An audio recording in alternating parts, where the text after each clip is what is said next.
Inside the scariest house on the block. There's definitely a lot of energy over there. I hear footsteps coming up behind me. And what we uncover You feel chairs moving somewhere in the house? will shock you. Plus, How do you get into ghost hunting? see where this team goes It's getting colder right now. that most wouldn't dare. The car just moved. Coming up next.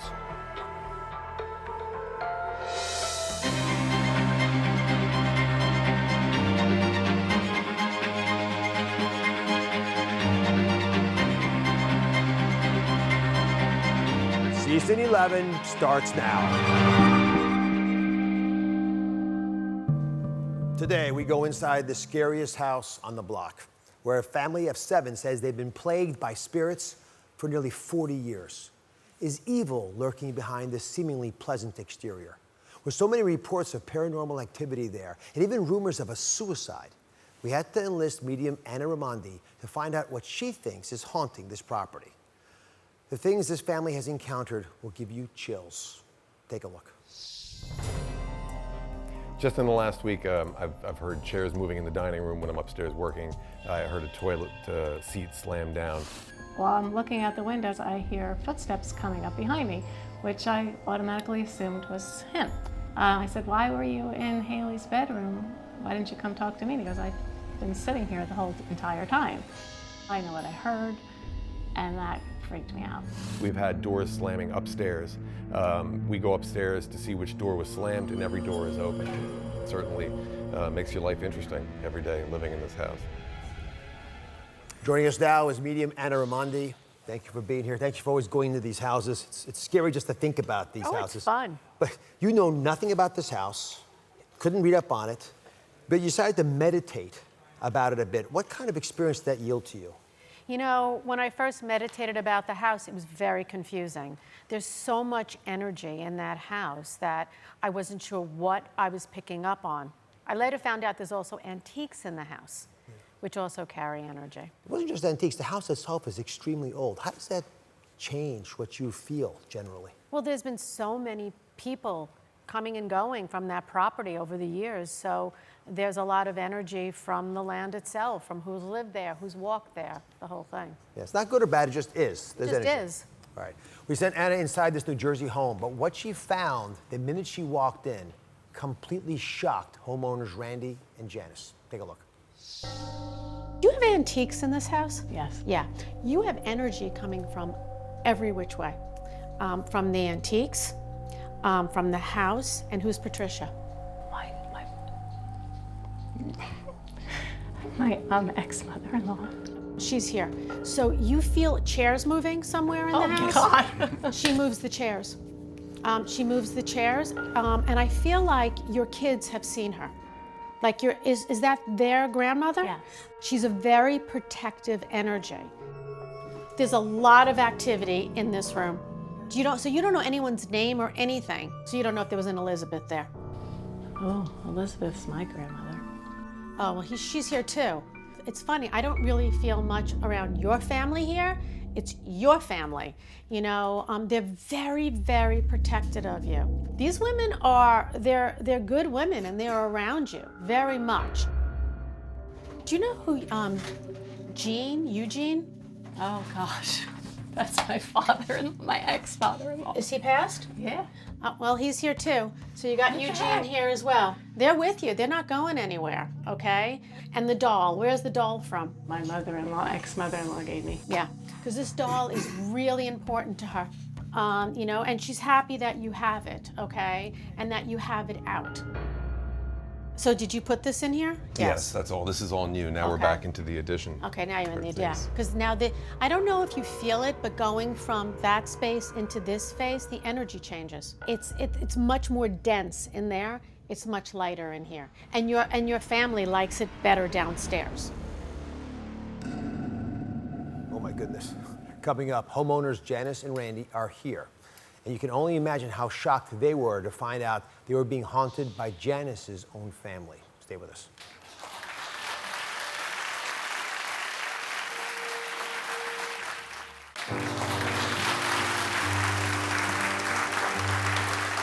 We are back with medium Anna Raimondi.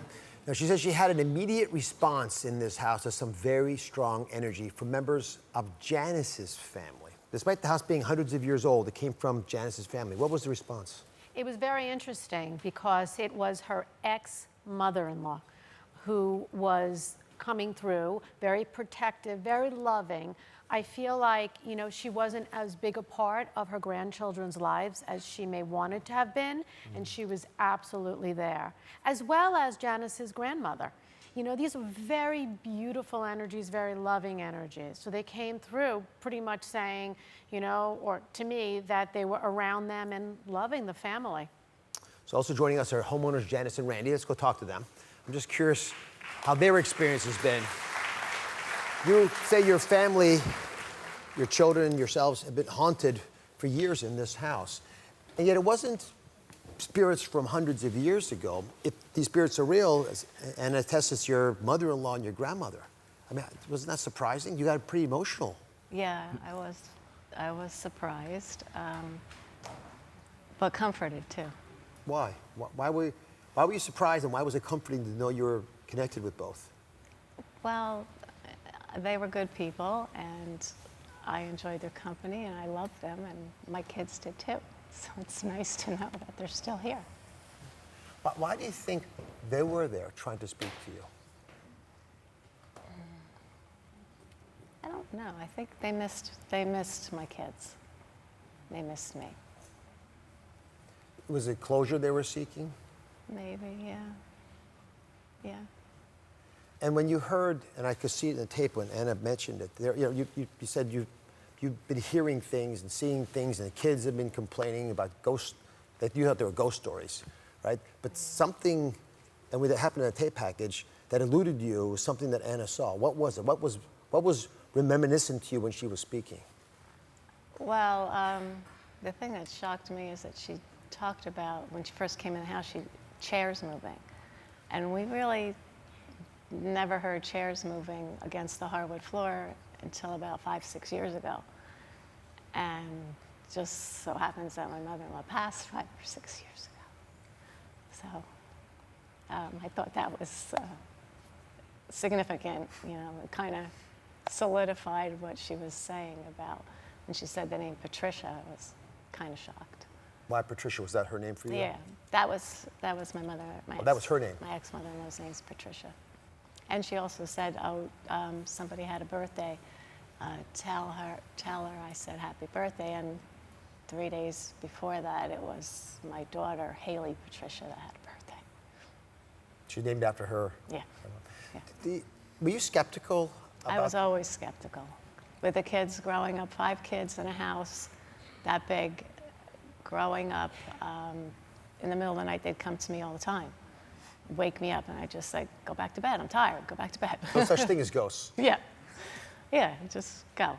And they'd go back to bed, and it wasn't until he moved in and he told a story, and they all joined in and said, see, Ma, we told you. What was your story, Randy? Well, my story was that I saw a shadow pass along the wall and disappear into the staircase, and I was playing a video game. I'm not ashamed to admit, and I threw the controller down and ran outside, and her son was outside, and I said, I just saw a shadow on the wall. He said, stop right there. He said, you didn't look at it directly, right? And I said, no. He said, you were looking at a reflection in the window, and when you turned to look, the shadow wasn't there. I said, that's exactly how it happened. Mm-hmm. So he actually validated what I had seen before I could even get the story out. That's when I realized I was dealing with something that I didn't expect in the house. How have you reconciled this together? This is, I mean, I would feel pretty stunned if my kids had been saying things and I sort of noticed things, and all of a sudden this medium walks in and seems to validate. I don't know if it's your worst nightmare or maybe it's confirmatory. Good. I think it's good. It makes us feel we're not crazy. That's a good point. Yeah. Like we're not imagining it, because that's how I dealt with it from the 80s into the 90s. I dealt with it, well, maybe I'm crazy, maybe I'm imagining it, maybe what I hear is not right, maybe what the kids are saying is they're imagining it. But then when he said it, it confirmed it. When I actually saw it, that confirmed it, and she came in, and that was icing on the cake. So up next, Anna says Janice's family may be the youngest members of the paranormal household. The energy in this house, however, dates back 200 years. So what else is there? Stay with us.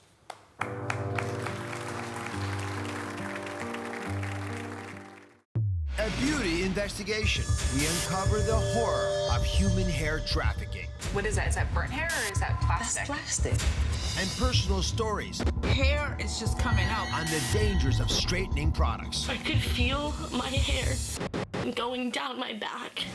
Plus, a nail salon whistleblower. Is your manicure a health risk? My main concern is the products that I use causing cancer. That's coming up on Monday.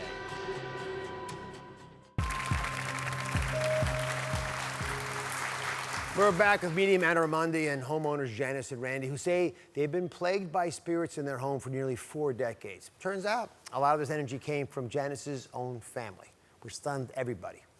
We've already witnessed the first emotional moments of Anna's visit to Janice and Randy's home, but Anna says the paranormal activity in this house goes all the way back to the 18th century.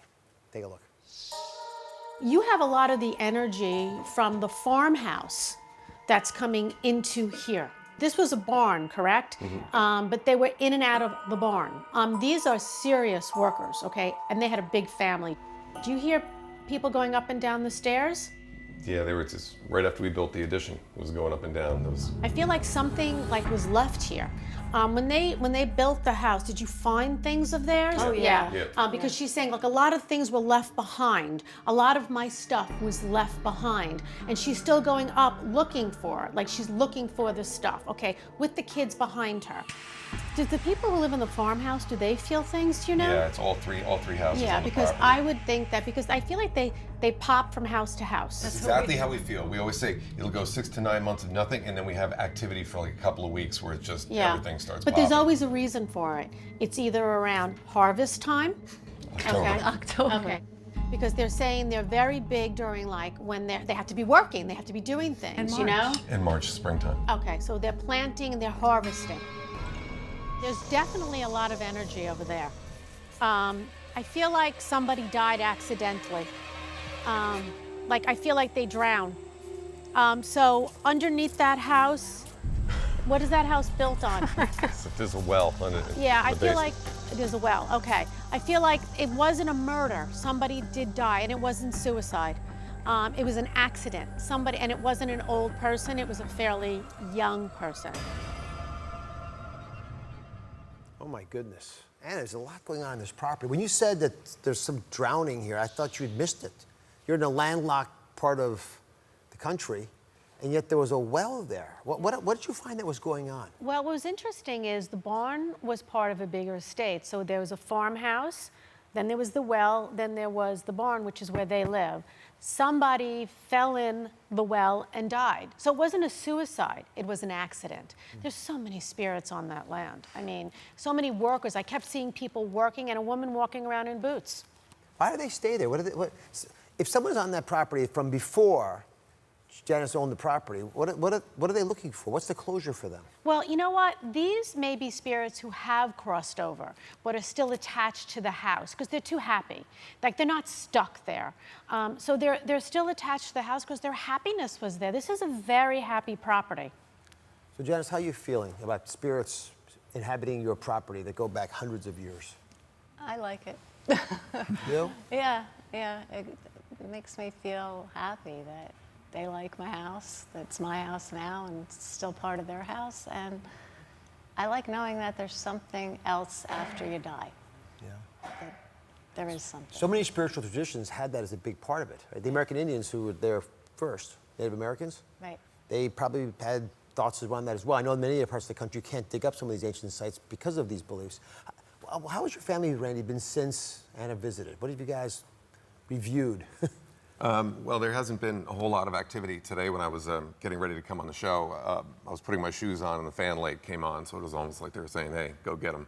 And that was the first time that had happened. Maybe they're saying, don't come back. But yeah, But we are, I just want everybody to know that I'm sure half the people watching this think that we're absolutely nuts, and that's okay. I completely respect that. We're two of the most skeptical people you're going to meet.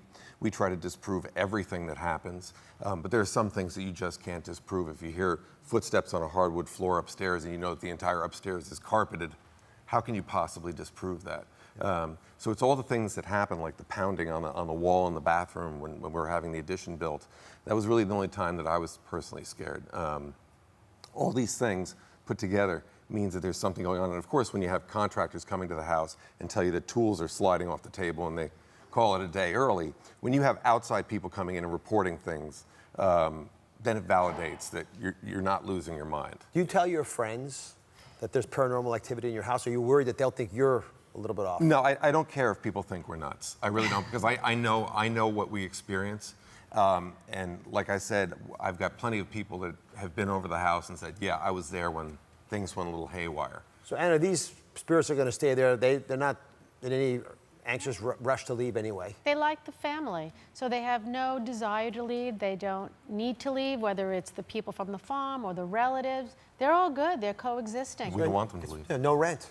Enjoy them. No, we don't want them to leave. Yeah. If you or someone you know are experiencing paranormal activity, document your experiences. You got to do that. Send us the details, the pictures, video, whatever, and then go to droz.com, and we'll see if Anna can help you too. We'll be right back. Up next, these guys are tackling some of the most terrifying hauntings in the country. Am I right? Oh, just wait.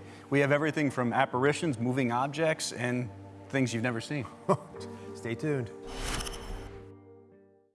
A betrayed wife secretly records her husband, then kills his girlfriend. She took my husband away Before killing herself. All New Oz. That's coming up next week.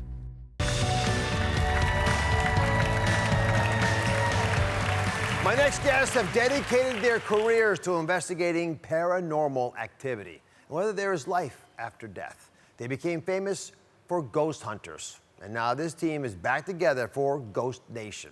And this season, the guys will come face to face with some of the scariest paranormal hauntings the country has ever seen. Take a look. There is something else in this house. Make some sort of a noise. Let us know you're here with us. We are a community of searchers. This family is under attack. We are Ghost Nation. Joining me now are paranormal investigators Jason Hawes, Steve Gonsalves, and Dave Tango. Thank you all for being here. Thanks for having us. So I gotta say, you are pairing up, Jason, I'll start with you, with world-class investigators from around the country. What kind of cases do you take on? How do you pick which ones? Well, cases that involve families, people who are scared in their home. And of course, any cases that involve small children jump to the front of the list. It's people who are scared, who need help. So folks have been, I mean, you've been doing this for 25 years, but a lot of people are still skeptical. I must say, we have a family house that most of the family is convinced is haunted, but mostly the kids are worked up about this. So how do you get past the skeptics? Even in my own family, there are skeptics and then believers. Well, but we're not out there trying to help out the skeptics. We let them do what they want to do. We're out there just trying to help those who are calling us in for help. So we're not here to cast stones back and forth. We're just trying to help those who need us the most. Steve, I get a personal question. I mean, how do you get into ghost hunting? Is there a college major on this stuff? I mean, what did your parents say when you first, hey, Mom? Yeah, I mean, it started off as a hobby, obviously, but you have to take it really seriously and dive into science and energy study and know a lot about spirituality. For me, it stemmed from fear and quickly became a very deep interest. Fear because you'd seen something you thought was paranormal? No, I was actually watching a movie and saw it come up. It said based on true events, and it sort of blew my mind. And then I just started, reading books from Lloyd Auerbach and different people trying to really discover the truth behind it. And how do you know if what you're seeing is real or paranormal activity or something else? Honestly, your body will react to it physically. You will know that you are seeing something right in front of you physically. For sure. Changes that obviously.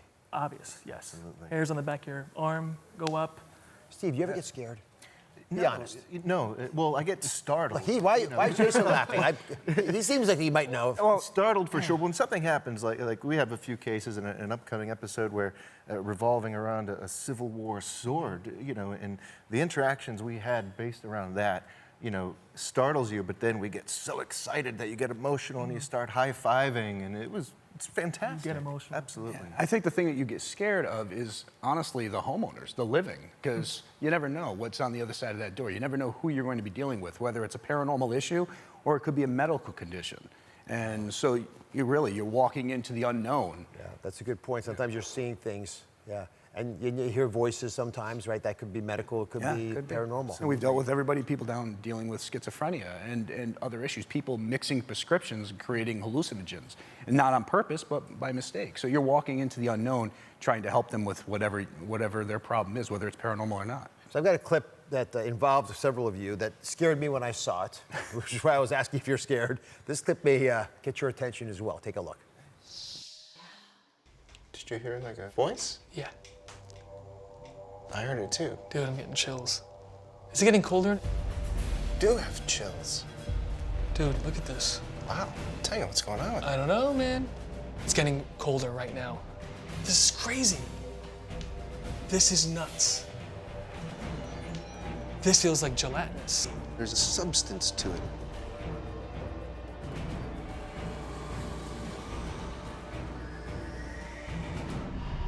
It's gone.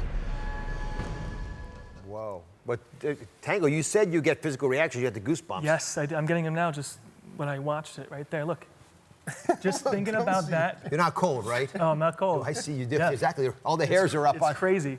Yeah, when you think about a cold spot, you don't think that it has like physical properties to it, but it did. It was my first time I've ever actually witnessed one, experienced one, and it was insane. See, that was his first time ever experiencing that, and it was 12 years since I had that experience as well. And I mean, we got emotional. We started crying and then high-fiving, but it goes, your body goes through so many different emotions. That can't be real. There's no way I can be explaining that.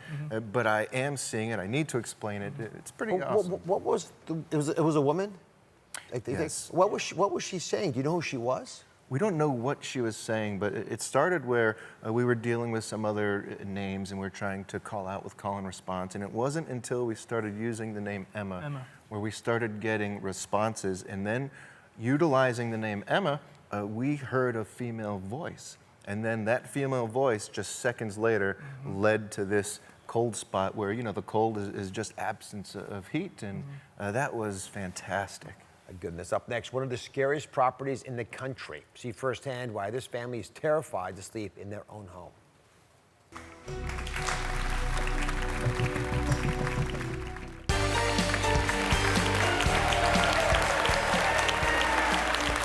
We've been talking about paranormal activity with the country's most famous investigators, Jason, Steve, and Tango. Now, they spent one long, scary week at a farm in rural Tennessee, at a home the family says is so haunted they can't even sleep there some nights.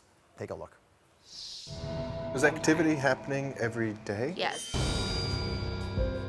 We kind of reached our wits' end. I have a really hard time sleeping because for whatever reason it likes to mess with me whenever she's asleep. I guess it's like vice versa, because every time I'm in bed before her, then she ends up having a story of, guess what I heard, that kind of thing. So just wants attention. If you're asleep, it's going for you. If you're asleep, it's going for her. Now, since the last time Jessica and her team were here and investigated, has anything happened since? Well, we got the apparition on picture. Oh, okay. Do you have that here? Yeah, yes. I do, actually. Yes. There's a dark figure in the doorway. That's you doing laundry or something, is it? He's a tall gentleman, and he's fully cloaked. It was seen right here in the dining area. My goodness. So walk us through what you see in the photo. I see the mother of the house on the left. You do. You see her standing there doing laundry, and from there you see what appears to be a hooded figure. You all see that, by the way? Look carefully. Let's put a circle. See that red circle? Do you all see it now? It's weird. And you see what appears to be a hooded figure standing right behind her in the room. And why that meant so much to us is upon really going through the evidence later on, we were able to find that the Sarton family who built the house had such strong ties to the KKK. And so the whole story really started coming together. That's the family? That's the family. Let's go up there. Yep. This is interesting because you start to put the piece together, at least you can understand why this might be the case. Yeah, really. So this is from quite a while away. They had the ties to KKK. Yeah, you can see the family and their sons there, and they're the ones who originally built the house, and their ties were, the family had a lot of ties to the KKK, and that meant, that really opened up just chaos for us when we started getting into the investigation and really going through the history of it. Because then we found out that the family that called us in was dealing with seeing what appeared to be a man in a tree, seeing a young African-American boy in the house as well. Is that the African-American boy? Yeah, they were seeing him up at on the top. So I see the shadow there, yeah. But the thing, so it opened up a lot of different, it opened up a lot of different areas where we really had to dive deep into the history and try to figure out truly what's going on there. Oh my goodness. Well, there are so many things that kept happening with his family, keeping him up at night, that these guys came face to face with a remote control car that the guys say kept moving on its own, even with no batteries. Take a look. We were trying to talk to Ida, and that's when that bang happened. So let's continue maybe trying to get her. Yeah. Ida, was that you who made that sound before?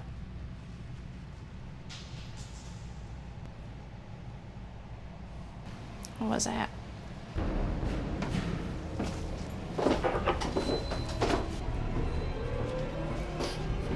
Ida, can you come talk to us? Oh, the car just moved. Come on. Now, Steve, how do you explain that? What was going on? Well, you know, this is one of those cases where, you know, we weren't able to explain it, to be honest. We tried quite a bit, and we do believe that 80% of most claims, or all claims, can be discounted, and 20% would be most likely something paranormal. But we tried everything we could imagine to get this car to move on its own, and nothing would work. We even scanned frequencies. We were covering frequencies to see if any frequencies out there were setting the car off. We had nothing. You took the battery out? Yeah. We took the batteries out. We scanned frequencies. We even moved the location of the car and put it somewhere else to see if maybe it was just location-based or if it would just fire off for no reason. And it never did, only when it was in that area. And to be honest, you go into that and you see that sort of phenomenon, you just go, we're going to be able to figure that out in 5 minutes. But we were not able to. So what do you think was going on? I mean, you have to guess. What paranormal activity?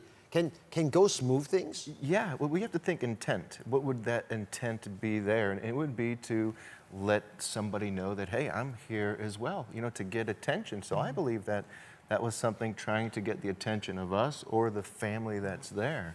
So how's the family doing? You've been a week with them. Well, and the family's actually doing great. They've moved back into the house. We're not going there telling them that we can make something leave. We're going there trying to figure out what's going on and empowering them with knowledge and understanding of how to coexist. If they want something gone, they're going to have to sit around as a family and ask this thing to leave and hope it does. But we always stay in contact with the families that we go and assist. And we've talked to them many times. The family, they're happy to be in the house again. The children, they're not scared to be in the house anymore. So just knowing they're not in danger is enough to get past the problem. Yeah, because I think movies and all stuff like that make ghosts automatically terrifying. Well, when you take that away and you explain, make it more intriguing to them, more of, hey, it's a mystery, let's try to solve the mystery. I think that really empowers them, takes away the fear. So if people at home, Steve, I'll ask this to you, want to investigate paranormal activities, what kind of experiences do they need? What tools do they require? You know, if they're just starting off and they just want to document things in their home, I say a video camera, even a cell phone, but put it on airplane mode or something similar so it's not sending and receiving signals. And just record what you are trying to experience. You know, listen for voices, listen for different things, and keep a bit of a scientific method in mind. You know, 2 is a coincidence, 3 is a pattern. And I think that will help people. And on Ghost Nation, we've been very fortunate. It feels very good to us where, you know, we're able to take the case from the beginning and all the way to resolution, which is really helping families. And I think part of them being able to continue the investigation once we're gone is part of bringing them help. And it's been so fulfilling. And we weren't able to do that until this show. All right, Ghost Nation premieres on the Travel Channel on Friday, October the 11th at 10 p.m. Eastern. To share your paranormal experiences, go to DrOz.com. Be right back. A beauty investigation. We uncover the horror of human hair trafficking. What is that? Is that burnt hair or is that plastic? That's plastic. And personal stories Hair is just coming out. on the dangers of straightening products. I could feel my hair going down my back. Plus, a nail salon whistleblower. Is your manicure a health risk? My main concern is the products that I use causing cancer. That's coming up on Monday.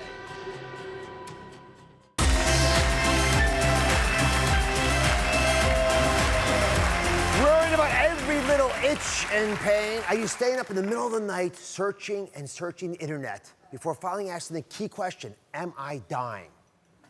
Any of you doing that? I know it's happening. Well, you're probably not, but how do you actually know you're not dying? The best way is to ask a doctor, and luckily we have a few here today to help tell you if your bloat, your bumps, and your body pains are worth worrying about. Please welcome my friends, cardiologists Mark Eisenberg and Chris Kelly. They wrote the book, Am I Dying? Actually, literally, you wrote the book on that we wrote question. the book. Because it's called that. That's the title. That's a good Indeed. title. So why do you think the book was so necessary? Are folks really panicking themselves? Well, yeah, I mean, everyone has new symptoms all the time. You can't, for the most part, call up a doctor anytime you have something new. So most people go online, Google their symptoms, and inevitably, no matter what you put in, you're told that death is like around the corner. Right? You're like, your hangnail is the earliest sign of cancer. Get your stuff in order. So we wanted to make a resource that was comprehensive, accurate, not alarmist, has no hidden agenda, and just gives people good information, lets them know if it's something that's probably okay, something that's probably not okay, and they need to make an appointment for, or something that's definitely not okay, and you need to go to the emergency room for. All right, so we're going to tackle a couple of these topics, ones that asked quite frequently. First off, of these biggest am I dying questions is around bloating. Yes. Bloating. Now explain, Mark, what are the non-deadly reasons you may get bloating? Well, these are so common. These are the non-deadly reasons why you might get bloating. These are what we call the musical fruits. There's beans, lentils, milk. Sure, musical fruits? Do you know why they call them the musical fruits? I actually don't know why. Why? So I have kids, so probably some people in the audience know this. Beans. The magical fruit, the more you eat, the more you toot, right? Toot. Yeah, so. They sing to you. Yes, they do. You put these guys in your belly, and the bacteria in your gut digest them and make a lot of gas. And so, I like to have a big, bowl of beans before getting on a crowded elevator. That's how I make a lot of friends. It builds character. Yeah. But it's not just beans, right? No, it's not just beans. It's beans, it's milk. People sometimes basically don't have the enzyme that could digest the milk. And because of that, the bacteria gets onto it, and it causes a byproduct of Cola, gas. because it carbonates your belly? Yes, so then there's gum, there's cola. Anything that makes you chew and you're swallowing air will go into your stomach. Let's talk about gum. If you chew gum and you swallow air, it goes into your stomach, and it could actually make you feel very bloated. And in addition to that, why don't you demonstrate? Why don't you, here, take a few pieces. This is a normal amount of gum for a person to eat. No, we have right here. Cardiologists chew a lot of gum, So, yeah. And it's good for silencing people who talk a lot also. So the gum, in addition to swallowing all that air here, I think you need a little more. In addition to swallowing all that air, the artificial sweetener in gum also gets broken down by the bacteria in your gut and makes more gas. So you're burping, you're passing gas.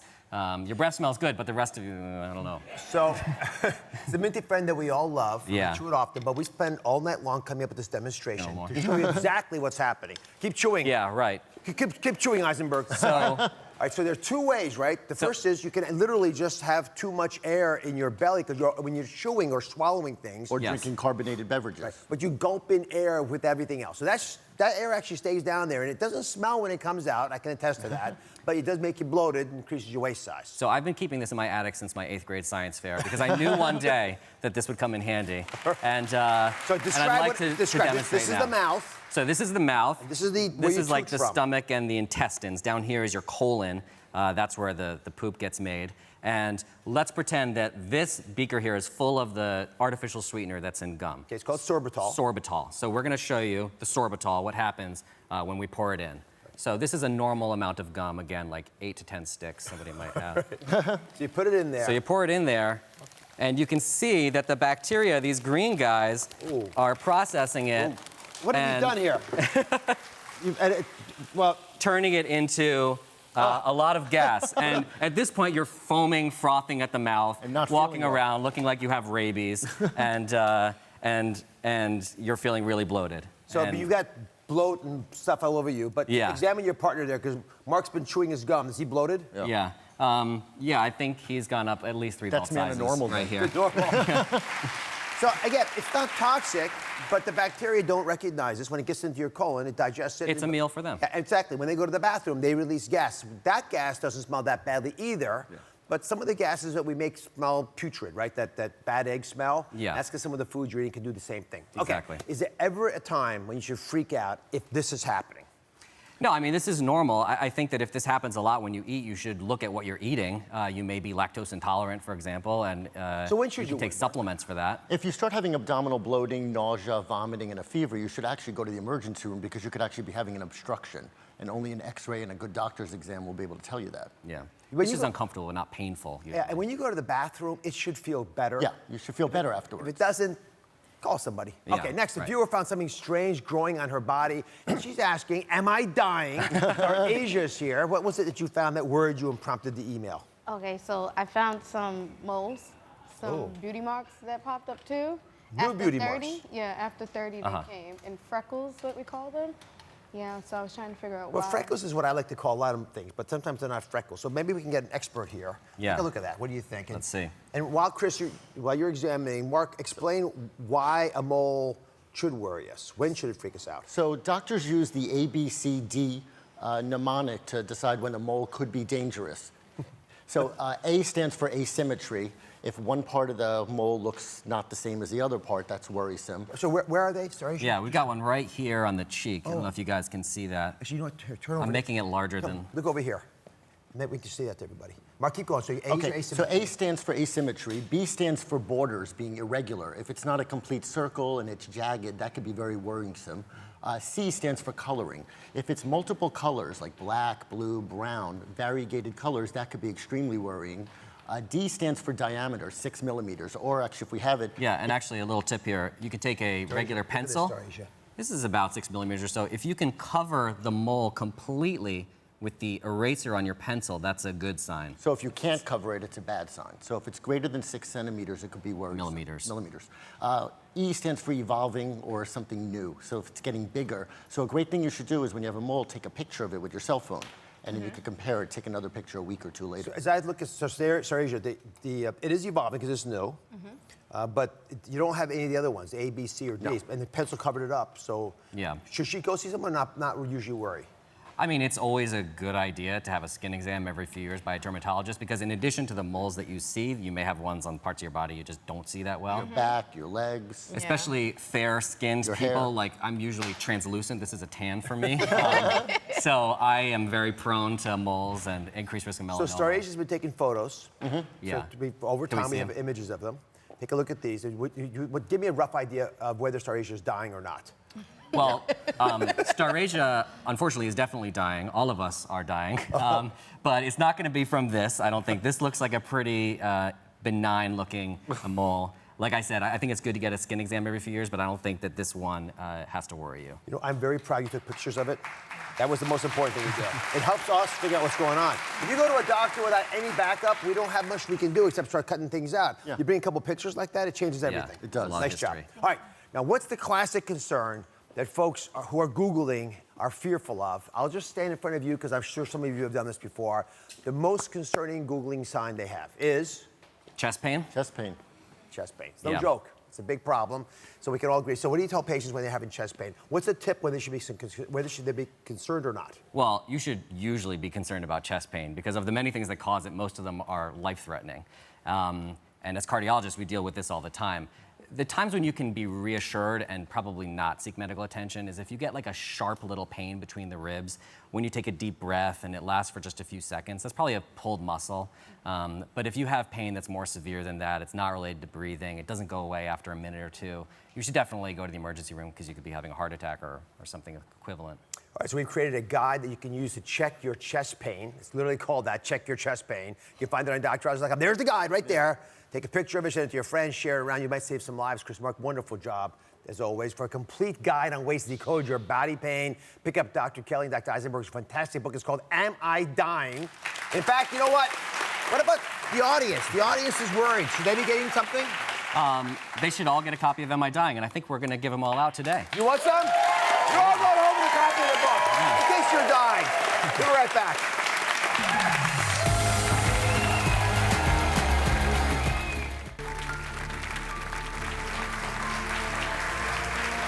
On the next true crime, Colorado dad Chris Watts horrified the country when he was convicted of brutally murdering his wife Shanann, their unborn son, and their daughters, Bella and Celeste. Now in a series of prison letters, he's revealing horrifying new details about his crimes for the first time. Take a look at the monstrous acts Chris Watts committed that landed him in prison for the rest of his life. The story shocked the world. A devastated father pleading for the return of his pregnant wife and their two small daughters, who'd vanished after his wife returned from a weekend business trip. If you're out there, just come back. If somebody has her, just please bring her back. But ultimately, Watts would be arrested and charged with killing 34-year-old Shanann, 4-year-old Bella, 3-year-old Cece, and his unborn child. Chris Watts ultimately pleaded guilty to felony charges related to his family's murder. Watts was sentenced to life in prison, leaving Shanann's devastated friends and family with many unanswered questions. What really turned Chris Watts from a seemingly devoted husband and father into a cruel, cold-blooded killer? On the next true crime, I'm sitting down exclusively with the woman who Chris Watts finally confided in from jail, meeting with her in person and writing her letters, confessing to his killings in detail. Author Sherilyn Cadle will be here to reveal why Chris Watts says he brutally murdered his own family. I'll see you next time.